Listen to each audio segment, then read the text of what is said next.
мөнгө олоход мөнгөтэй холбоотой гэл үнэмшлүүд нь байхаасаа гадна мөнгөний trauma байж байдаг л да. Мөнгөний trauma гэхэл мөнгөтэй холбоотой гэр бүл харилцааны асуудал байгаа хат их үүсдэг байсан ч юм уу тийм ээ. Тэнгүүд мөнгнөөс хүн автоматар татгалзаад эхэлдэг.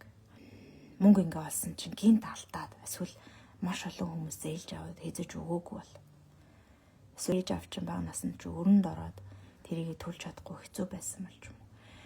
Эсвэл шудраг бус байдлаар мөнгө олсныг та мэдсэн тийм ээ, ээж аав шудраг бус байдлаар мөнгө олж ирснийг та мэдсэн ч юм уу, тэд зүйлсийг нь худал хуурмаг байдал үүснийг мэдэх ч юм уу тийм ээ.